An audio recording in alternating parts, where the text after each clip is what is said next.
Hola, ¿cómo están? Mi nombre es Alberto Domingo, empresario panameño, y hoy vengo acompañado de mi bella esposa, Betsy. Hola, ¿qué tal? Buenos días a todos. Un gusto estar acá para compartir pues con ustedes el día de hoy. Miren, quisiera compartir con ustedes algunas cosas importantes. A ver, Oscar y Leslie Roldán nos hablaron de la diferencia entre querer y amar. ¿Recuerdan? También nos dijeron que el amor es una decisión. Y también nos dijeron, y eso quedó bien claro en nuestra mesa, porque José Ramón Aguilera lo dejó bien claro en nuestra mesa, que el lenguaje del amor es la intimidad, en su caso. Cuando dijeron levante la mano, él levantó las dos manos y los pies, para dejarlo bien claro ahí en la mesa. Javier y Lorny Peña nos hablaron de las prioridades también, como lo acaba de hablar los esposos López.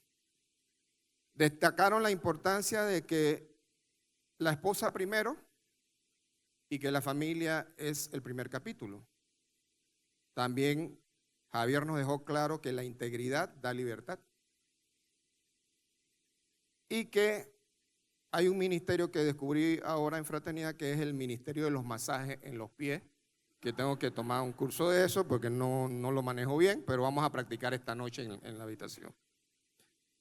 Y Carlos y Marilyn López nos hablaron de que somos un equipo, que es importante tener un mismo propósito y llamado para no caminar separados, y que el Señor cumple sus promesas. Me gustó eso.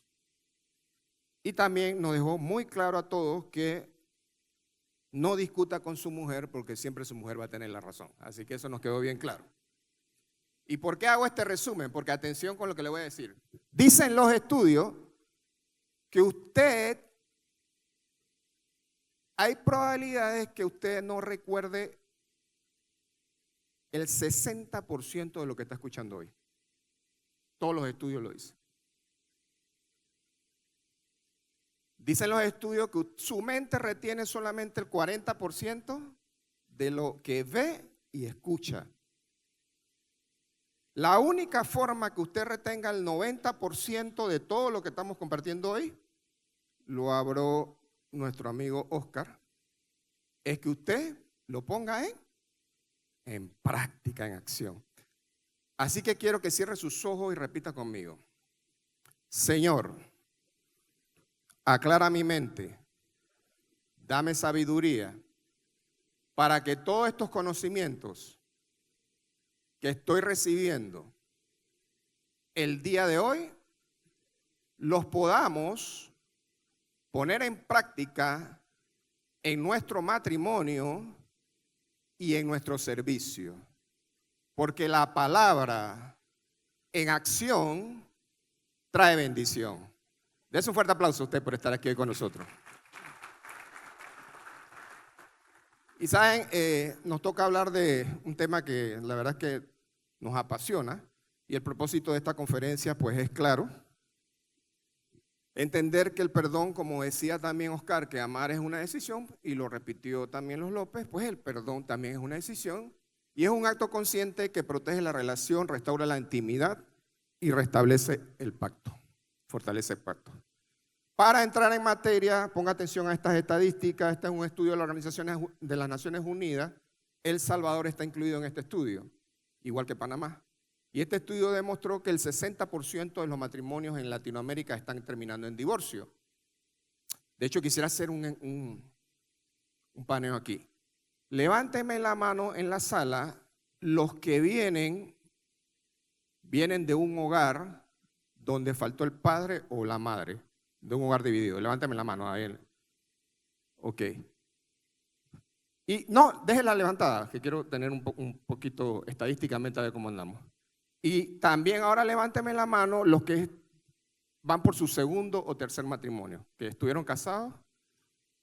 Y aquí usted puede ver que efectivamente en la sala, quizás el 50 o 60% de los que estamos en esta sala, somos parte de esa estadística de la Organización de Naciones Unidas. Y esa estadística también dice que obviamente como el 60% de los matrimonios están terminando en divorcio, 60 niños de cada 100 en nuestros hogares forman parte de una familia rota. Y el estudio también demostró que estas son las causas de los divorcios. Problemas de comunicación, infidelidad, problemas económicos, violencia o maltrato y adicciones. Ahí están los porcentajes porque en la encuesta le dieron la oportunidad de que pudieran contestar más de una. Entonces usted ahí puede ver en tarima, en esa lámina, la radiografía de lo que es nuestra sociedad. Y este estudio también demostró que el 70% de las familias latinoamericanas tienen problemas económicos. Cuando te hablo de problemas económicos es que están esperando que llegue la quincena o están esperando que llegue el cheque para poder pagar la luz, el agua, el teléfono, ¿verdad? No tienen un fondo de ahorro si pasa una emergencia y están viviendo, como quien dice, del día a día. Y lo mencionó Marilyn en su conferencia y Carlos, que eso está llevando, la mala economía, ¿sabe lo que lleva? ¿Adivine? Al divorcio, específicamente. Y esa es nuestra realidad en Latinoamérica. Y vamos a hablar de eso y yo quiero hablarles del ambiente familiar porque yo soy parte de las estadísticas, yo vengo de un hogar donde había ambiente familiar disfuncional, maltrato y humillación, falta de afecto y límites no establecidos.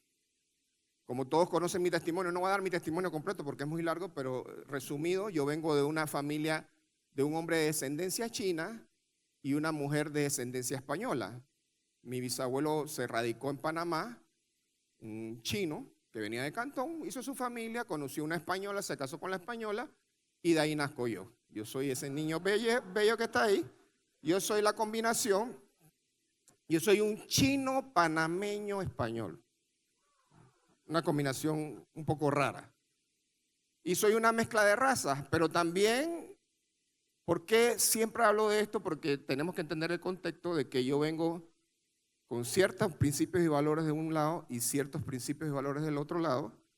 Y lo más importante es que mis dos padres, mi papá y mi mamá, fracasaron 2 veces en el matrimonio.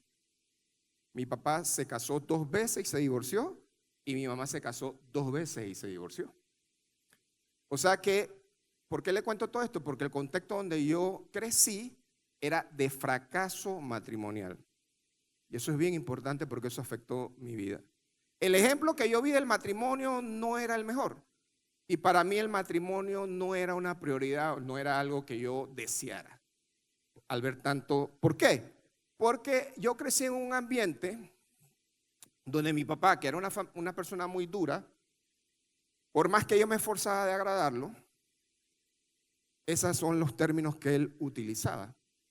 Cuando yo traía una nota un poco baja en el boletín, él agarraba el boletín y me decía, tú no sirves para nada, me avergüenzo que hayas nacido, ojalá tú no fueras mi hijo, tú tienes que sacar 5 de arriba y de abajo, me decía. Y yo crecí en un ambiente bastante tóxico, donde con el tiempo ese maltrato, a pesar de que intenté agradar a mi papá en el divorcio de mi mamá, provocó miedo. Yo desde muy pequeño empecé a tenerle mucho miedo a mi papá. Y por más que intentaba agradarlo, nunca lo logré. Cuando crecí, para yo intentar comunicarme mejor con mi papá, decido mudarme a vivir con él. Él tenía una ferretería, le iba bien económicamente. Y decido trabajar con él para, decía yo, devolverle todo lo que él había invertido en mí. Comienzo a trabajar con mi papá y fundamos una empresa los dos, donde éramos socios 50% y 50%.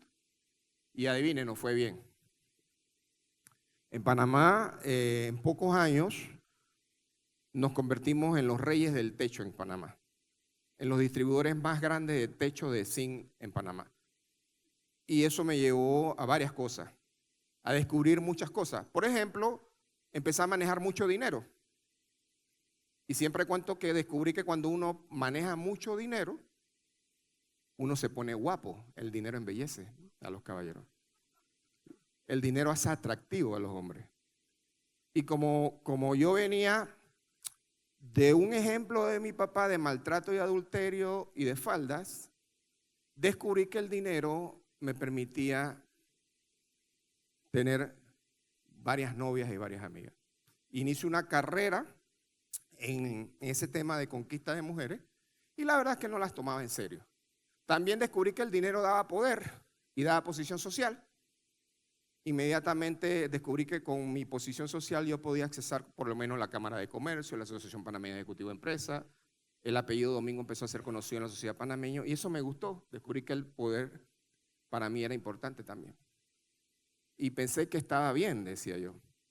Y pensé que mi papá por fin estaba orgulloso de mí, pero quiero contarle que un día estábamos en una de las ferreterías, él llegó, se bajó de su camioneta, yo estaba atendiendo a los clientes con los colaboradores, y él sin querer, no fue intencional, se clavó un clavo, una tachuela que había quedado tirada, y, y se voltea para donde estaba yo con los clientes y los colaboradores, y comienza a gritarme: chiquillo animal, hijo de tal por cual, y me hace un escándalo enfrente de todos los clientes y los colaboradores.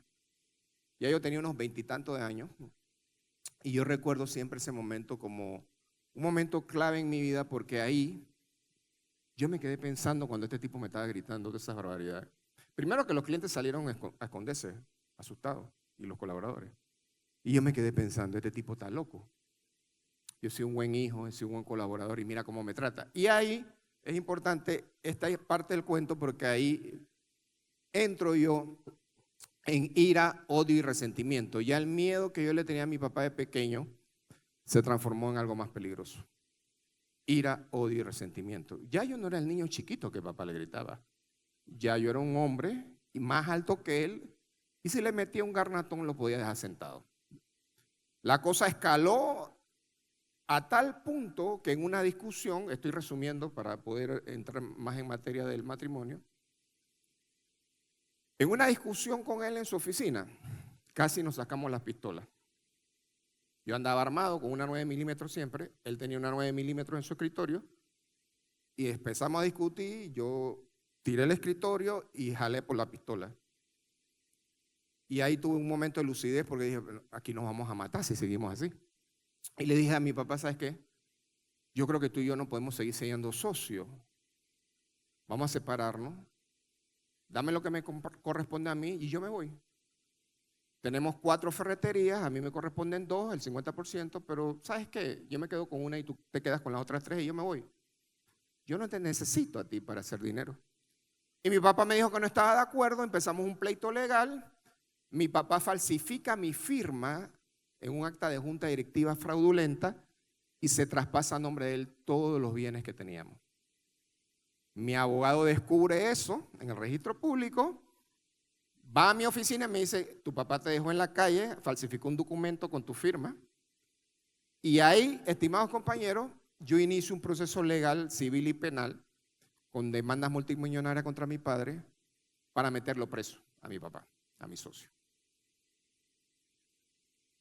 Quiero contarles que yo tenía unos 20 y tantos de años en ese momento y mis amigos de la universidad me decían, Beto, cuando yo sea grande yo quisiera ser como tú. Yo le decía a mis amigos, ¿por qué? Hermano, 20 y pico de años, 4 ferreterías, una finca con 60 hectáreas y ganado, una Patrol último modelo, un apartamento soltero en calle 50, una de las mejores áreas de Panamá, y 3 hembras. Tú eres mi héroe, brother. Cuando yo sea grande yo quisiera ser como tú. Yo quiero decirle que yo era el modelo de éxito para todos mis compañeros. Porque yo había logrado alcanzar el éxito de forma monetaria. Sin ellos saber que muchas veces, teniendo todo esto que yo le estoy contando, en la soledad de mi cuarto, yo tuve la 9 milímetros en la mano, considerando quitarme la vida, aún teniendo todo esto. Y es ahí, ya resumiendo, que me invitan a una reunión de fraternidad de hombres de negocio. Ese fue hace 26 años, 5 meses y 3 días. Llegué yo a mi primer capítulo. Inicio un proceso a escuchar testimonio, me invitan a un Sahel, me hablan del perdón. Confieso que yo no perdoné a mi papá. El resentimiento que yo tenía era muy grande, me costó 1 año y medio perdonarlo. Pero en ese proceso un día se hizo una actividad en Panamá y nos fueron a visitar amigos de diferentes países, entre esos unos nicaragüenses. Y con esos nicaragüenses yo tuve que visitar a la oficina de mi papá. Ojo, no era porque yo quería, era porque necesitaba que me diera una llave para sacar unas cosas que necesitaba de la galera. Recuerden que yo estaba metiendo preso a mi papá todavía, aún estando en fraternidad. Llego a la oficina de mi papá con estos amigos nicas y los nicas me dicen, déjame hablando con tu papá y vete a buscar las cosas y regresa. Mi papá se asusta cuando yo llego a la oficina, pensaba que eran mis abogados, que yo lo iba a meter preso, que me lo iba a llevar. Y le dejo a los nicas ahí conversando con mi papá. Voy a buscar lo que necesitaba y regreso 30 minutos después. Y para sorpresa mía, cuando entro en la oficina de mi papá, ¿qué me encuentro? Me encuentro a mi papá de pie, un nica orando por él, otro detrás. Y dije, ¿qué pasó aquí? Me equivoqué de oficina, mi papá no cree en Dios, mi papá no cree en estas cosas. Él era de filosofía china, Mao Zedong, trabajo duro y todas esas cosas. Y estoy impactado viendo esta escena cuando uno de los nicas, que era militar, me dice, Beto, en el nombre de Jesús, en el nombre de Jesús, en el nombre de Jesús, 3 veces lo dijo. Yo te ordeno que vengas aquí, te arrodilles, le beses los pies a tu papá y le pidas perdón. Y yo recuerdo ese día como si fuera hoy, porque primero que me quedé paralizado pensando, este nica loco, ¿qué le pasa? Si yo lo que quiero meterle un tiro a mi papá y meterlo preso. El que tiene que venir a pedirme perdón a mí es él, por todo el maltrato que me lo ha hecho. Y estimados compañeros y compañeras que están aquí, una fuerza sobrenatural que todos conocemos aquí me hizo caminar. Yo avancé, me arrodillé, le besé los pies a mi papá, me puse de pie y le pedí perdón. Y en ese momento mi papá se tiró a llorar como un niño en mi hombro. Y por primera vez en 33 años que yo tenía en ese momento, mi papá me dijo las siguientes palabras: te amo mucho, hijo, perdóname por favor. Y empezó un proceso de reconciliación con mi papá. Empecé a entender que él no podía darme algo que él no había recibido. Él nunca había recibido amor tampoco. Y inicia un proceso de reconciliación con mi papá que duró 1 año porque él se murió de un infarto al corazón 1 año después. Pero durante ese año que estuvo vivo, pudimos vivir una relación de padre e hijo que nunca tuvimos en los 33 anteriores. Pero bueno, ya yo estaba feliz, había perdonado a mi papá, pero una de las cosas que yo escuchaba a mi papá, que le decía a mi mamá y a su segunda esposa, era cosas como estas. Él era maltratador a sus parejas también. Gorda, fea, maldigo el día que te conocí, eres bruta, me avergüenzas, eres una fracasada. Esos eran los términos que yo regularmente escuchaba de mi papá hacia mi mamá y de mi papá hacia su segunda esposa. O sea que yo crecí en un ambiente donde el maltrato y el adulterio era muy común. Y yo dije, a los 12, 13, 14 años, dije lo siguiente: nunca yo voy a ser como mi papá. Yo nunca voy a maltratar a una mujer, nunca voy a humillar a una mujer y tampoco voy a jugar con el corazón de las mujeres. Yo lo dije, pero no lo cumplí. ¿Sabe por qué? Porque ya yo venía con un código de principios y valores heredado de mi papá, de mi abuelo y de mi bisabuelo. O sea, esas cadenas de maltrato, adulterio y todo lo que le estoy contando venían de varias generaciones ligadas. Y aunque yo no quisiera hacerlo, terminé haciéndolo y peor. Cuando llego a la universidad a estudiar, yo venía de un colegio católico donde solamente había hombres. O sea, yo toda mi vida estudié solamente con varones. Y llego a la universidad a estudiar finanzas y banca, y cuando entro al primer salón, eran 44 estudiantes, 4 hombres y 40 mujeres. Cuando yo entro y abro el salón, que veo este poco de mujeres, me equivoqué, esto es secretariado, dije yo. Miro afuera, finanzas, matemáticas 1. Y yo miré al cielo y dije, gracias Señor por contestar mis oraciones. y entré al salón. ¿Qué pasa? En la primera o segunda clase el profesor nos manda a despejar una ecuación. Hablaba yo con Gerardo hoy del despeje de ecuaciones, me acordé de eso hoy. Y nadie la podía resolver. Y dice, Domingo, ¿usted se graduó en San Agustín? Sí. Pase y resuélvame esa ecuación que usted eso es pan de cada día. Y yo, X igual al X y tanto.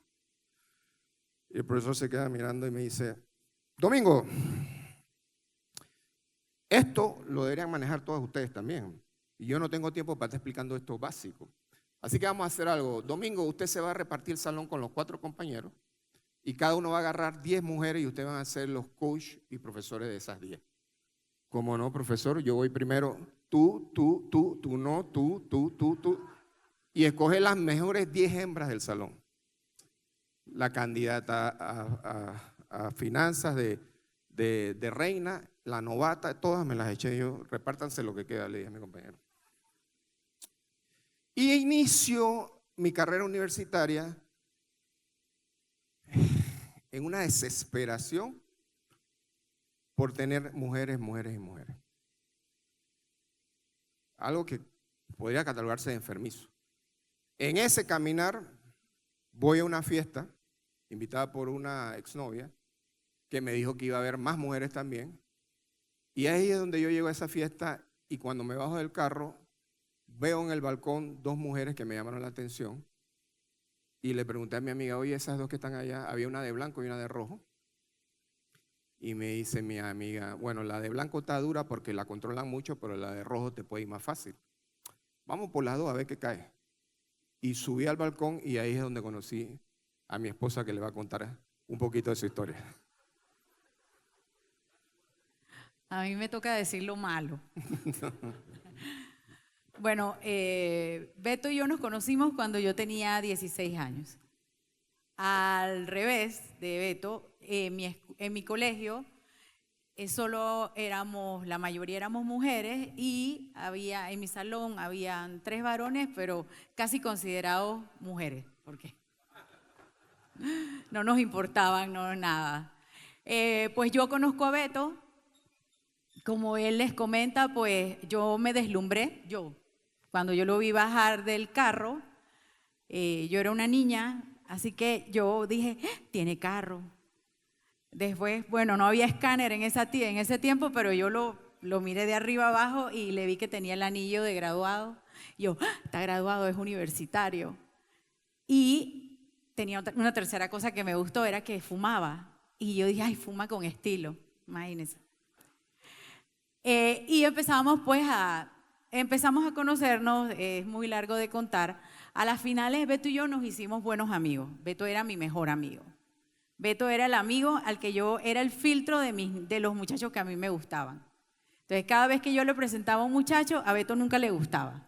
Ay, no, ese tipo yo lo conozco. Ese tipo es tal y tal y tal, tal. Pasó un año, yo nunca tuve novio en ese año, nunca había tenido novio.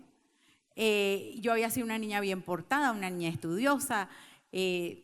Mi límite para hacer todo era cuando te graduaras. Cuando te gradúes vas a tener novios, cuando te gradúes vas a poder salir, cuando te gradúes, todo lo que mis amigas habían hecho antes de que yo lo hiciera. Pero en ese año, ya de 17 para cumplir 18, Beto y yo nos hicimos grandes amigos. Y bueno, siempre yo lo digo, las mujeres lo que queremos es que nos traten bonito, y Beto era un caballero conmigo y yo me enamoré sola, literal.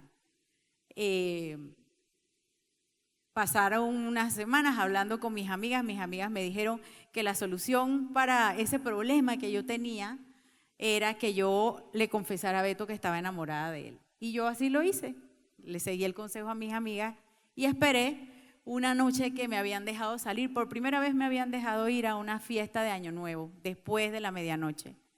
Yo me envalentoné, me llené de valor y me dieron un trago que yo no tomaba. Así que yo esperé como a las 5 de la mañana, 4 o 5 de la mañana, a que Beto se sentara, ven, vamos a hablar. Y yo le dije, bueno, ¿sabes qué? Lo que pasa es que yo estoy enamorada de ti, pero ya te lo dije, ya se me salió del sistema, podemos seguir siendo amigos. Pero a esa hora todo el mundo se quiere. Entonces, era Año Nuevo, borrachos. O sea, él, pues yo no estaba borracha. Y él, yo también te quiero. Vamos a ser novios. O sea, fue una cosa loca. Pero como él era mi mejor amigo, yo nunca pensé que él iba a hacerme nada malo. Yo siempre pensé que yo lo conocía tanto, conocía todo. Yo le conocía las mentiras, le conocía las vueltas, sabía dónde se metía, sabía las excusas que le daba a las novias, porque yo conocía a las tres otras. Yo era la cuarta, imagínense. Entonces yo decía, no, él no, a mí no me lo va a hacer, y fue peor. Porque a las finales uno, ¿a quién le hace daño? Al que está más cerca tuyo. Y yo era la que estaba más cerca de él. Así que yo fui el campo de experimento de Beto para todas las cosas anteriores que había puesto. Después de haber sido una niña muy estudiosa y muy preocupada por mis estudios, tenía trabajo, o sea, siempre me ha ido muy bien con mis trabajos, me volví una mujer supremamente dependiente de él, de lo que él hacía, de lo que él decía, de cómo me veía. Yo iba a la universidad si él iba, si él no iba, yo no iba, yo estudiaba si él estaba, si él no estaba, yo no estudiaba. Mi vida se volvió un correteo. Estaba pendiente de todo, de a dónde estaba, a dónde se metían. Miren, la gente dice que ahora con las redes todo es mejor. Mentira, mis amigas eran mejor que las redes. Esas mujeres todo lo sabían, yo no sé cómo hacían, pero ellas lo veían, lo encontraban, me llamaban, o sea, era una cosa, nada más había el teléfono de disco y el beeper, ¿no? Ya tiré la cédula, pero no importa. Y me llamaban, me escribían, o sea, yo vivía en un estado de ansiedad constante, de no saber qué más hacer para que él no me dejara, porque esa era mi preocupación, que él no me dejara. Porque nuestra relación había empezado como amigos, pero yo había tomado la decisión de que él fuera el hombre para toda la vida, así que habíamos pasado de amigos a otras cosas. Y yo no quería estar con 2, 3 y 4 hombres, era lo que pues pensaba yo. Así nos fuimos, una relación, como se dice ahora, muy tóxica, llena de maltratos. Beto nunca me pegó, pero no hay nada peor que una palabra. A mí todo se me quedaba grabado. Un día me acuerdo que me tocó por aquí y yo dije, pensé en el minuto, estoy gorda. Yo creo que yo pesaba como 100 libras mojada. Yo era flaquita. Y yo, estoy gorda, me sintió un gordito, para el gimnasio, a hacer dieta, a comer tuna todos los días, porque si no me va a dejar. Yo no podía ir a ningún lado que yo no tuviera algo nuevo, porque yo no quería que él me viera con ropa que ya me había visto. Así que me fui envolviendo en una serie de problemas buscados, pues creyendo de que eso iba a lograr que yo fuera feliz, porque mi felicidad era él, decía yo. Fuimos novios 7 años, pero como en todas las relaciones empieza el tema de que hay otras parejas alrededor tuyo y esas parejas se empiezan a casar. Y cuando se casaban las parejas, la gente empezaba, ¿y cuándo se casan? Y yo esperando la pregunta. Y decía, ay, cuando el canal sea nuestro, el canal de Panamá. Y el canal iba a ser nuestro en el 2000, y estábamos en 1996, una cosa así. Yo decía, este es loco, jamás, eso no va a pasar. Yo era la novia formal, pero él tenía, no sé si novias o amigas o queridas o como se quisiera llamar, para sus otras cosas. O sea, que yo iba solo a las fiestas de la familia, pero yo no iba con él a la discoteca, yo no iba con él a los carnavales, yo no iba a ninguna festividad, yo estaba invitada, solo a las cosas de la casa. El chiste de mi casa, de mi familia, sobre todo de mi hermana, era que Beto me sacaba antes de irse a la fiesta. Así que él me llevaba a comer como a las 8:30, 9, me dejaba en la casa a las 10:30 y después se iba a la rumba. Entonces cuando mi hermana me veía que ya yo estaba en la casa temprano, oye, ¿tú qué haces aquí? No, ya salí con Beto, ya me trajo, no sé qué, y él se fue para el apartamento. Ya te dieron el paseo del perro, me dice. Te pusieron la cadena, te dieron una vuelta y ya te trajeron. Entonces, todas esas cosas, o sea, uno pensaría, ay, qué tonta esta niña, pero yo estaba cegada, o sea, yo no le escuchaba nada a nadie. Mis papás no tenían derecho a meterse en mi vida porque era mi vida. Empecé a decaer en muchas cosas. Mi trabajo no prestaba atención, estaba como les decía, pendiente de qué estaba haciendo él, de dónde estaba. Era una cosa bien enfermiza. Tuve un problema muy serio en uno de los trabajos donde estaba, por lo mismo, por estar como estaba. Y en ese momento me quedo sin trabajo y automáticamente me quedo sin novio. Yo estaba, creo que eso no ni lo diagnosticaban antes tanto, pero yo estaba en tal estado de depresión. Yo estuve una semana en pijama, tirada en mi casa llorando, porque me había dejado Beto. Sin poder hablarle a nadie porque mis amigos eran los amigos de él. Y todo el mundo se fue, porque Beto generaba, la gente que estaba alrededor de él, mucha era porque Beto pagaba. Entonces, claro, nadie iba a dejar al cochinito, ¿no? El de la plata, porque... Y yo me quedé sola, con una vergüenza, porque yo le había dicho de todo a mis papás, ni se imaginan. Pero en muchas de esas noches que yo me pasé llorando, mire, mi mamá, yo no sé si aquí le dicen igual, hay unas mantillas que hacen como de paja, en Panamá le dicen petate, a eso, se enrolla, que lo llevas a la playa. Yo, para que mis papás no me escucharan, yo agarraba un petate que había en la casa y lo tiraba en la sala y me tiraba ya a llorar. Y en las madrugadas mi mamá se acostaba conmigo a llorar conmigo por el feo. Porque mi mamá, alguien dijo eso, de que las mamás saben.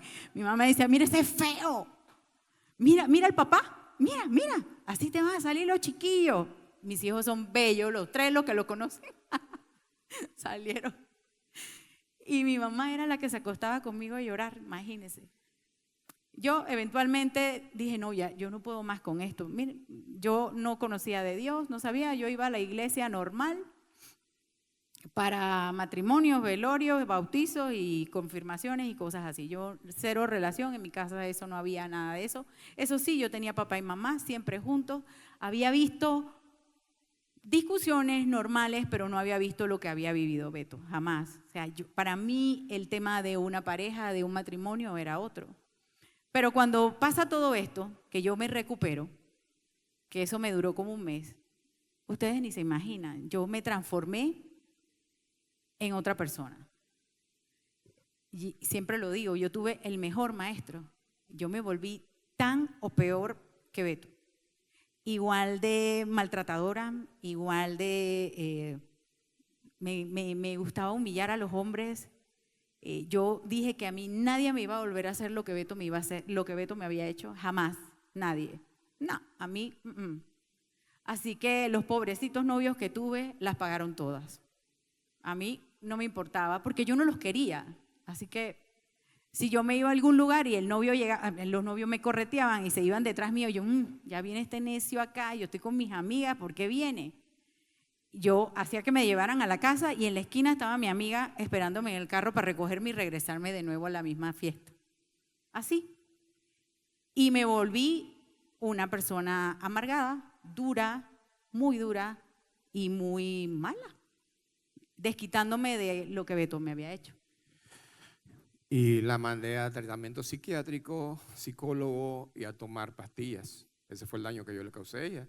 Cuando yo le pedí perdón a mi papá, me dijeron, tienes que pedir perdón a la gente que le has hecho daño, y comencé un listado bastante largo de gente que le tenía que pedir perdón, y entre esos estaba ella. Intenté contactarla para contarle lo que había pasado.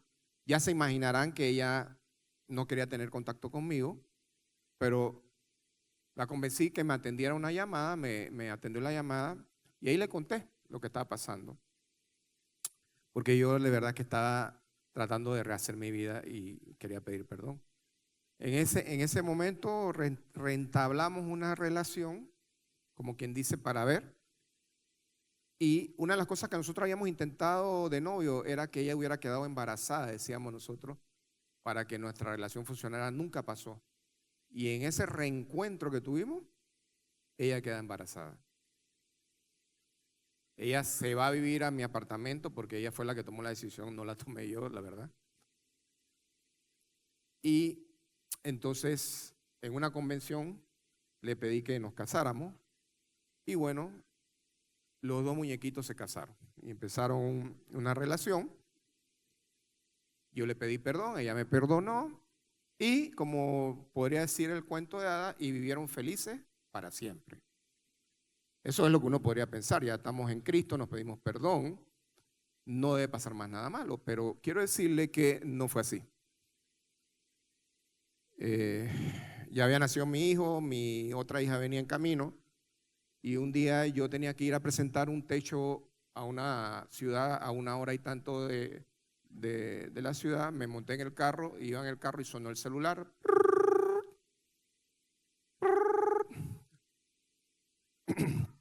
Juan el mecánico. En Panamá, yo sé que eso no lo hacen en otros países, nosotros a las hembras, para ocultarlas, le poníamos Juan el mecánico, Pedro el electricista. No le estoy dando idea a los hombres, eso nada más en Panamá, eso no se hace en otros países. Y yo no había borrado esos números de teléfono, lo que había hecho era que les había puesto otro nombre. Y me llamó Juan, el mecánico. Aló, mi amor, me enteré que te casaste. Sí, te perdimos. Bueno, sí. Oye, y cuéntame, ¿cómo fue el asunto? ¿Dónde tú estás? Y yo voy para Santiago a presentar un producto. Qué casualidad que yo voy saliendo para Chitré, una ciudad a 1 hora del lugar donde yo estaba. ¿Por qué no nos encontramos? Y dije yo, la voy a salvar para Cristo. Le voy a dar testimonio y la voy a llevar a los pies del Señor, dije yo. Está bien, le dije, nos vemos en Chitré. Esa ha sido una de las presentaciones más rápidas que yo he hecho de producto en mi vida. Llegué a Santiago, di la presentación en 33 minutos. Yo no sé si el cliente entendió que era el techo ni nada. Yo agarré y me fui para Chitré. Allá nos encontramos en un hotel, fuimos a cenar, porque yo le iba a convertir para Cristo. Al lado del restaurante había una discoteca que cuando tú te metías ni la mano se te veía, oscura. Y me dice ella, ¿por qué no nos tomamos unos traguitos y bailamos un rato? Dije, ahí en la discoteca que le voy a dar testimonio. Y nos fuimos para la discoteca. Entramos a la discoteca y me dice ella, vamos a pedir una media botella. Media botella. Yo soy un hombre de 3, 4 botellas, con media botella eso yo lo sé manejar, no hay problema. Me tomo la media botella y agarro un poquito de valor para darle testimonio. ¡Pam! Nos tiramos la media botella. ¿Y por qué no pedimos otra? Dale. Y a las 2 horas ya estábamos bailando merengue pegado en la oscuridad. Y me dice ella, hoy hay un baile típico aquí cerca en el río, el baile típico de estos artistas nacionales. Vámonos para allá. Y dije, vámonos. Yo bien precavido, primero me bajé solo para ver si no había ningún amigo mío o amigo de Betsy, para que no vayan a pensar mal que yo estoy con otra mujer en un baile. Nos metimos en el baile, dimos vuelta y después nos fuimos al hotel. Y le dije, vámonos al hotel, ahí le voy a dar testimonio. Y bueno, ya ustedes saben lo que pasó. No voy a dar detalles, pero pasó lo que supuestamente no debía pasar. Tuvimos relaciones, nadie nos vio. Una ciudad, 4 horas de la ciudad, no había amigos de ella, no había amigos, nadie nos vio. Nos regresamos y no pasó nada, ¿verdad? Yo regreso a la ciudad y cuando estoy en la ciudad hay un Sahel de caballeros y de damas. Y cuando termina el Sahel van a orar, dice el sahelista, vamos a orar por los empresarios que están aquí. Dice el Señor que quiere bendecir de forma sobrenatural. Levántame la mano a los empresarios, pasen aquí al frente. Voy a orar por ustedes porque me reveló el Señor que los va a bendecir de forma sobrenatural. Pero el Señor me acaba de revelar que ustedes, algunos tienen un pecado oculto que tienen que revelar para que el Señor los pueda bendecir. Y yo estaba en la primera fila y dije, bueno, ya yo dejé el guaro, no ando en droga, no fumo, yo estoy bien, dije. Y ¡fup! Se me vino a la mente el episodio ese allá. Y yo recuerdo que me puse nervioso. A mi esposa, en el Sahel donde ella estaba de damas contigo, le habían dicho que nosotros íbamos a salir transformados de ese seminario, restaurados y amorosos, y que en la noche, cuando nos viéramos en la casa, iba a haber fuegos artificiales y masajes y todo lo demás. Yo recuerdo que cuando yo llegué a la casa, mi esposa me preguntó cómo te fue y ver si le puedes contar qué fue lo que pasó. Bueno, sí, a nosotros nos habían dicho eso. Pero cuando le pregunté a Beto cómo le había ido, me dijo, bien. ¿Y qué hicieron? Nada. Y, bueno, yo qué raro, porque nos habían dicho que eso iba a ser, vaya. Nos acostamos a dormir. Beto no durmió esa noche, se movía para todos lados, pensé que estaba enfermo. Como yo estaba embarazada de mi segunda hija, yo me paraba bastante al baño y en una de esas que voy al baño y regreso, está Beto sentado en la cama, en el borde de la cama, y yo lo primero que se me vino a la cabeza, ay Dios, alguien se murió, porque esa es la hora de las llamadas, algo pasó, alguien está en el hospital, y me dice, bueno, siéntate que tengo que hablar contigo. Y yo, ay. Y me dice, bueno, ¿tú te acuerdas de la semana tal que fui a Santiago? Sí, bueno, estuve en el seminario. Me dijo todo rápidamente y me dijo, bueno, nos dijeron que un pecado oculto y quiero confesarte que te fui infiel. Y yo me quedé así, yo, bueno, pero no que ya estamos en fraternidad, no que ya conocemos al Señor, no que tantas cosas, no todo lo que a una le viene a la cabeza, pero a mí se me fueron las luces en ese momento. Yo no pensé en nada, en Dios, nadie.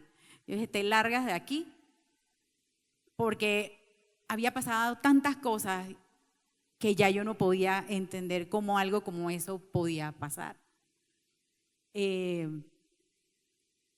Hablé en ese momento, nosotras teníamos no habían grupos de damas, creo que nada más había uno, pero teníamos a una señora que nos coordinaba. Yo no he sido nunca he sido muy de contar mis cosas, pero en ese momento yo me sentí tan desesperada que llamé a esta señora que nos coordinaba y le conté. Y cuando terminé de hablar, que le dije todo, porque el sinvergüenza porque yo esperando que la mujer me diera la solución y me dice, bueno, solo te puedo decir algo. Y yo, ajá, dime, ora. No, yo quería que me dijera que lo matara, que le quitara la plata, que le quitara todo, que lo tirara por el edificio, nada. Y yo, bueno, me quedé con esa respuesta, me fui a trabajar. Ese día en mi oficina, estando en la oficina, suena el teléfono de mi oficina y de mi puesto. Y cuando contestó el teléfono, era un exnovio. Y, hola, ¿cómo estás? Y yo le digo, bien, ¿y tú qué tal? Pero como yo estaba tan brava, me preguntó, y él le decía troll a Beto. Y el troll, porque Beto se dejaba el cabello parado aquí. Y el troll, no me hables de ese tipo porque yo le dije de todo. Y miren, el enemigo está, así como le pasó a Beto, que se confió, el enemigo está en todos lados. Ese exnovio que yo tenía, pues, posiblemente 2 años y tanto de no saber de él, cuidado que más, me dice, no te preocupes, yo estoy aquí, yo me hago cargo de ti y de tu hijo. Yo me quedé, estás como loco, pero si yo hubiera sido un poquito más débil, solo por molestar, porque así somos las mujeres, le hubiera hecho caso. Yo, ay no. Y me acordé de la coordinadora. Y yo dije, yo no puedo estar así. Tenía 3 días sin dormir, Beto en el otro cuarto, había sacado la cuna de allá, tenía el niño acá, las molestias del embarazo, bueno, todo aquello. Y esa noche, solo esa noche, yo me acordé del que nunca me acordaba de Dios. Y dije, hoy voy a orar. Como me dijeron, ¿qué puedo perder? No voy a perder nada. Hice una oración, le dije, Señor, por favor, dame una respuesta, ¿qué hago? Porque yo no quería que mis hijos estuvieran sin su papá. Y yo amaba a Beto, pero mi corazón estaba totalmente destruido. Y me acosté a dormir y me dormí. Pero miren, el Señor es tan bello que esa noche me regaló un sueño. Esa noche yo soñé que estaba en un edificio de vidrio y yo veía en la calle un callejón que venía un montón de gente como arremolinada, así como todos empujándose, y toda esa gente traía empujada a Beto. Yo veía a Beto que venía adelante y yo me desesperaba viéndolo desde arriba y empezaba a tocar, llamándolo como que vente para acá porque donde yo estaba no había nadie. Pasa ese momento de desesperación y de repente yo siento que unas puertas detrás de mí se abren y me volteo y eran unas puertas dobles que se abrían, y de esa puerta, por esa puerta venía entrando Beto, pero detrás de Beto venía una luz. Yo me desperté y en ese momento yo sentí paz, porque Dios me permitió entender lo que había hecho con Beto. O sea, podrá sonar raro, pero él tuvo el valor de confesarme de su pecado. Dios lo libró, porque me acuerdo que cuando me lo dijo Beto, me dijo, ya estoy en paz. Y se durmió. Pero yo sentí, oye, ahora me traspasó esto a mí, y yo no había logrado sacar eso porque realmente yo no lo había perdonado. Yo todavía le seguía sacando en cara cosas. Porque, bueno, acuérdense, ¿cómo es que yo siempre les digo? Histéricas e históricas. Yo le sacaba a Beto cada vez que me hacía una cosita yo le decía todo. ¿Te acuerdas el día que me hiciste tal cosa? Tenías puesta tal ropa, íbamos por tal calle, estábamos en tal carro, y te acuerdas de la mujer aquella. Mire, yo me acordaba de todo. Yo no tenía vida y yo no lo había perdonado, yo solo lo había perdonado de boca para quedar bien, porque él había cambiado, pero yo no quería cambiar. Yo quería ser la víctima, dicen en Panamá, la víctima todavía. Y me tocó hablar con él y perdonarlo. Me tocó hacer lo mismo que hizo Elsa. A lo mejor no se lo merecía, pero el Señor a mí me dijo, perdónalo. Y yo fui, toqué la puerta y le pedí perdón. Mira, yo te perdono. Y la gente dice que es una cosa de que lo tienes que sentir. No, yo ese día decidí perdonarlo. Y mi vida cambió. Miren, yo sabía dónde vivía la exnovia de Beto. Yo no odiaba a todas las novias de Beto, yo odiaba a la exnovia, a la inmediata, porque esa es la que uno odia. Con las demás tú eres amiga, pero la que te lo quitó, esa no. Yo pasaba por la casa de esa muchacha para ver si el carro de Beto estaba afuera. Yo iba a los lugares donde sabía que él se metía. Yo con todo y mi hijo, con el niño en la carguera, ahí en el carro. Yo no tenía vida. Después de ese episodio, miren, fue una cosa milagrosa. O sea, fue así, todo se borró. Al punto que en un evento pidieron que tú perdonaras a alguien. O sea, si había algo allí que tú perdonaras. Y yo ese día pedí que me permitiera perdonar a la exnovia de Beto. A la semana me la encontré en un restaurante con Beto. Y la mujer, yo, hola, ¿cómo estás? O sea, Beto, que está loca, ¿qué le pasó? Se la va a agarrar por el pelo.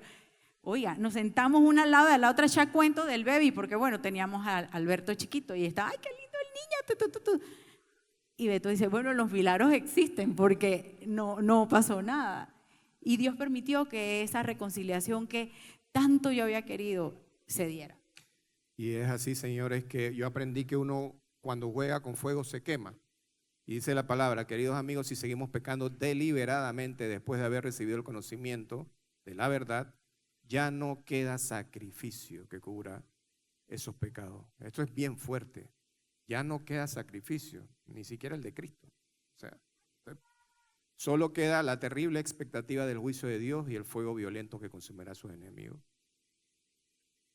La falta de perdón tiene consecuencias, ya se lo pudimos demostrar con el testimonio que dimos. Y estas son algunas de las cosas que causa el resentimiento: estrés, ansiedad. Algunas de ellas las vivió Betsy: estrés, ansiedad, depresión, ira, hostilidad, obsesión, amargura, cinismo, distanciamiento, aislamiento, agresividad, actitud defensiva, falta de empatía, venganza, problemas de salud, autosabotaje, resistencia, victimización, orgullo, vanidad, envidia, celos, culpar a otros y el bochinche. Mire todo lo que causa el resentimiento. Y por eso es que tenemos que tener cuidado con las emociones. El resentimiento es una puerta inmensa para todo tipo de enfermedades físicas, emocionales, mentales y financieras. Y cuento que hace un tiempo viajé a un país, di mi testimonio y se me acercó un empresario y me dice: Beto, quiero que ores por estos papeles porque este es un negocio de $1 millón y voy a llevarlo al banco para que me lo firmen mañana, y sé que si tú oras, ese negocio se va a dar. Tengo meses tratando que se dé y no se da. Ok, vamos a orar, pero antes de orar te quiero preguntar algo. ¿Cómo andas con tu esposa? Y él me dijo: de esa bruja no me hables. Tengo 4 meses que no le hablo. Ella duerme en el cuarto al lado. Ella sirve en su capítulo, yo sirvo en mi capítulo, pero nosotros no nos hablamos en la casa. Yo manejé 4 horas no para hablar de mi mujer. Yo vine aquí para que tú ores por mi negocio y mis papeles para que el Señor me bendiga. ¿Cree usted que si yo hubiera orado por esos papeles, se iba a dar ese negocio? Pues quiero decirle que muchos de nosotros no avanzamos financieramente. Tenemos enfermedades físicas y emocionales. ¿Por qué? El Señor se lo reveló al fundador de la fraternidad cuando le hizo esa misma pregunta. ¿Por qué en los capítulos hay gente que tiene 15, 20, 25 años y está peor de cuando arrancó? Y el Señor le dijo a Demos, lo que pasa es que en esos capítulos tuyos, Demos, hay gente que todavía tiene ataduras espirituales que no le permiten avanzar financieramente, emocionalmente, espiritualmente y físicamente. Y en Panamá pasa. Yo veo fraternos que tienen menos años que yo o más años que yo y no avanzan porque tienen caderas espirituales que los tienen atados. ¿Cuándo perdonamos realmente? Hay gente que dice, bueno, yo lo perdoné como un 50%, dice, más o menos. Es una decisión sí o no. Y como estamos contra el tiempo y sé que están sirviendo ya pronto la comida, me voy a saltar una dinámica que iba a hacer y quiero ir directamente a la dinámica más importante. Póngase de pie.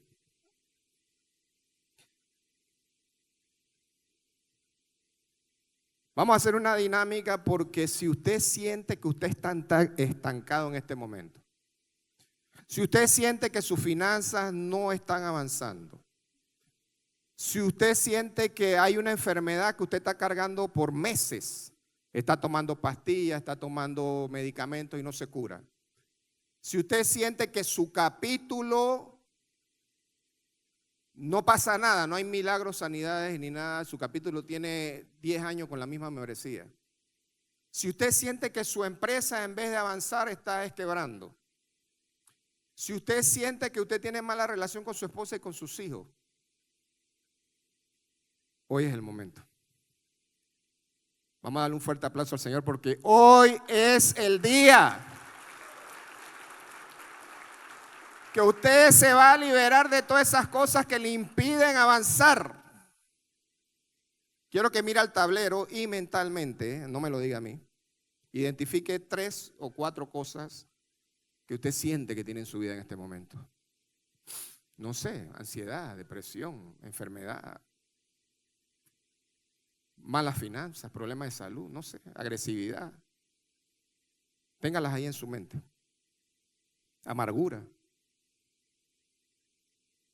Le voy a dar 10 segundos más. Sea sincero con usted mismo. ¿Tiene orgullo? ¿Desobediencia? No sé. Y ahora quiero que cierre sus ojos, por favor, cierre sus ojos. Voy a avanzar el slide, creo que tengo una musiquita de fondo ahí en el slide, equipo ahí.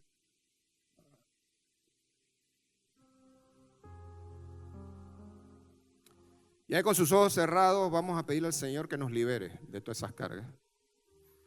Vamos a pedirle al Señor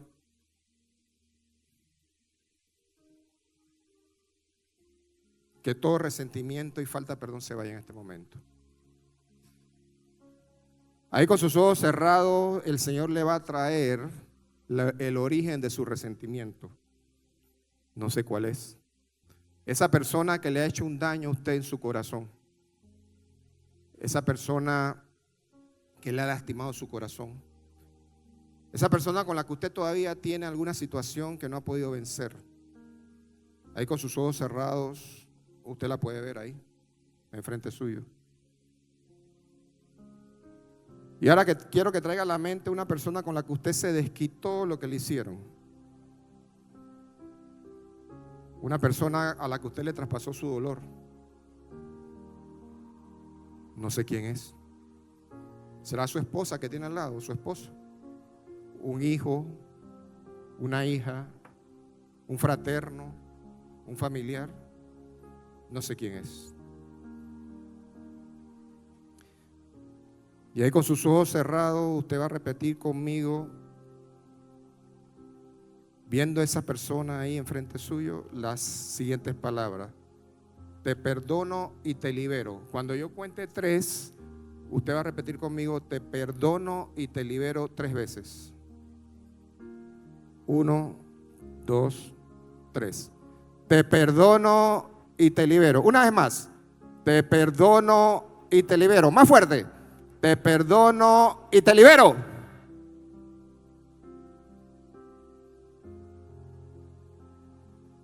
Muy bien. Ahora quiero que agarre a su pareja y la abrace y le diga: te perdono y te libero. Dígaselo, abrácelo. Te perdono y te libero. Dígaselo.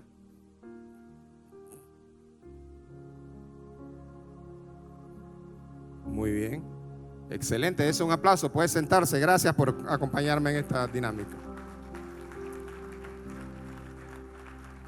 Vamos a ir cerrando.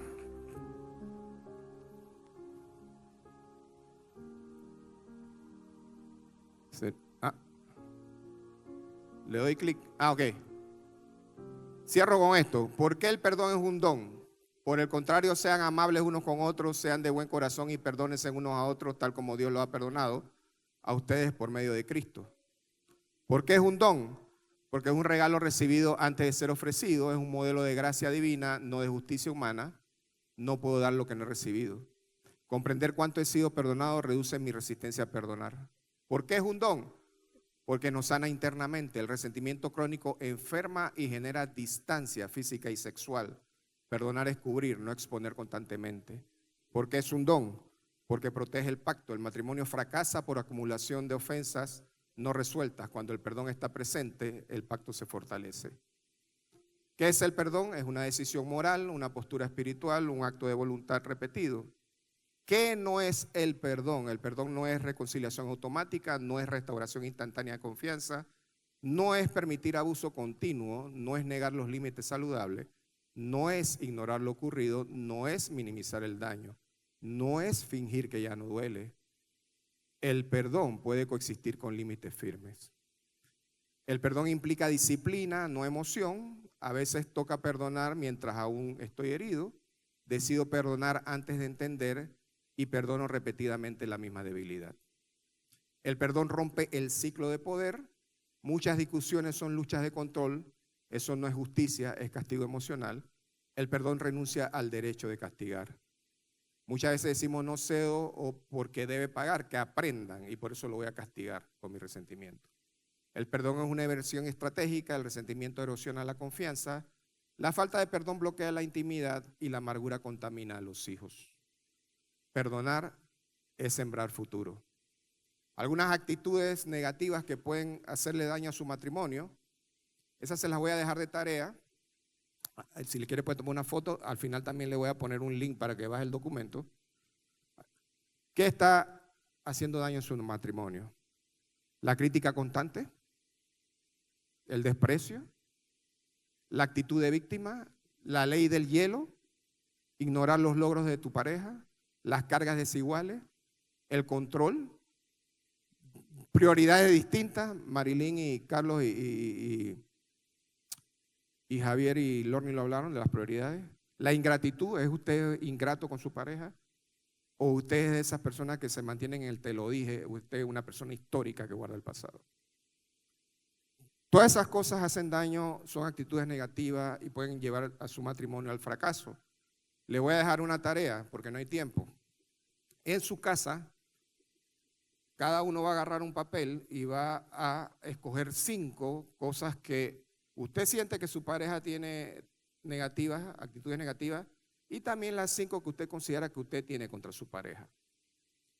La intercambian uno con otro y discutan esas cosas para poder darle solución. Es importante. Y vamos cerrando. Si no curas tus heridas, sangrarás sobre las personas que jamás te hirieron. Voy a repetirlo. Si no curas tus heridas, sangrarás sobre las personas que jamás te hirieron. Quiero presentarle a mi familia. Y les voy a contar algo. Yo andaba desesperado que mis hijos estuvieran en fraternidad. Yo tenía una carga porque mi hijo más grande no iba a fraternidad. Y un día lo llegué a llevar a un evento. Era con Quique Escobar, me acuerdo, Enrique Quique Escobar. Habían como 250 jóvenes.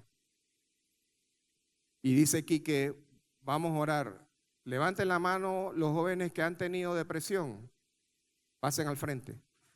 Levanten la mano los jóvenes que han intentado suicidarse. Pasen al frente. Levanten las manos los que tienen problemas de alcohol. Pasen al frente. Y todos los jóvenes fueron pasando uno por uno. El único que se quedó sentado fue mi hijo. Y uno de los servidores de fraternidad se acercó donde mi hijo y le dice, Betín, tú no te vas a parar para que Quique ore por ti. Y escuche las palabras de mi hijo. No, porque yo no me siento absolutamente identificado con todo lo que han hablado aquí. Porque en mi casa yo no veo peleas, yo no tengo depresión, yo amo a mi padre me ama y mis padres son testimonios, son modelos. Y saben, recuerdo unas palabras que dio, siempre lo recuerdo, Juan Carlos Rivera en Panamá. Siempre me gusta regalárselas porque me gusta, se las robé a Juan Carlos y yo sé que él me da permiso de utilizarla y su familia. Yo quiero darle esa palabra para que usted la coja. Atención. Dijo Juan Carlos, llegará el momento en esta fraternidad que nuestros hijos no darán testimonio de las cosas malas que han visto en nosotros. Llegará el momento en esta fraternidad que nuestros hijos no darán testimonio del maltrato, el adulterio, la injusticia y todas las cosas malas que vieron en su casa. Llegará el momento en esta fraternidad que nuestros hijos se pararán a dar testimonio de la gloria de Jesucristo y de nuestro testimonio. Déselo más fuerte, si usted lo cree, agarre esa palabra para su familia. Yo la agarré para mi familia. Y estoy convencido que ninguno de mis 3 hijos jamás dará testimonio de maltrato ni de nada malo que vieron en mi casa. Y ese es un testimonio que puede salvar vidas. Que un joven se pare y diga, miren muchachos, hay otra forma de vivir. Si ustedes tienen a Jesucristo en la jugada, ustedes pueden vivir una vida del evangelio completo. Ustedes pueden ser parte de la gente más feliz del planeta Tierra. Vamos cerrando, vamos a ponernos de pie para cerrar esta maravillosa sesión y queremos hacer una dinámica con usted. Agarre a su pareja y vamos a hacer un compromiso. Agarre la mano a su pareja ahí. No es necesario que la mire, si quiere mirarla, no. Ya nos hemos mirado bastante. Vamos a hacer un compromiso, usted repita conmigo. Hoy decidimos que el perdón no será solo un sentimiento, sino una práctica constante. Nos comprometemos a no repetir las actitudes que destruyen la confianza y debilitan nuestro pacto. Sigamos repitiendo. Permítame un minuto. Acá, mami, si quiere. Okay. No acumularemos ofensas. Nos comprometemos a no guardar resentimiento ni llevar una lista histórica de errores pasados. No usaremos el pasado como arma. Renunciamos a mencionar faltas perdonadas para herir o manipular en discusiones futuras. No responderemos desde el orgullo. Decidimos no anteponer el ego sobre la reconciliación ni competir para tener la razón. No normalizaremos el silencio como castigo. Nos comprometemos a no usar la indiferencia, el aislamiento o el distanciamiento emocional como forma de control. No justificaremos actitudes hirientes. Renunciamos a minimizar palabras ofensivas, sarcasmo, desprecio o críticas destructivas. Amén. Cierre sus ojos. Queremos orar por usted ahí donde está. Cierre sus ojos. Vamos a hacer una oración por usted. Gracias, Señor, porque hoy hemos elegido perdonar como un acto de amor, humildad y compromiso, Señor. Hemos renunciado, Señor, a las actitudes que dividen y abrazamos las decisiones que construyen. Nuestro matrimonio será un espacio seguro donde el perdón fortalece, restaura y sostiene nuestra unidad. En este momento, Señor, te queremos dar gracias porque hoy nos queremos declarar libres. Repita conmigo, libre. Una vez más, libre. Una vez más, libre. Gracias, Señor, porque hoy salimos de este salón con la seguridad de que toda cadena espiritual que venía atada a nosotros se queda aquí, Señor. Hoy nos vamos convencidos de que nuestro matrimonio va a una nueva dimensión de amor y perdón. Hoy nos vamos convencidos de que vamos a vivir el evangelio completo en nuestra familia y en nuestro matrimonio. Y por eso te queremos dar gracias, toda la honra y toda la gloria para ti, Señor Jesucristo. Amén, amén y amén. Los que quieran la conferencia, saquen su teléfono, diríjanse al QR, ahí donde está el QR, le va a salir un link en amarillo, aprieta el link y va a tener la conferencia inmediatamente en su teléfono en PDF. Gracias.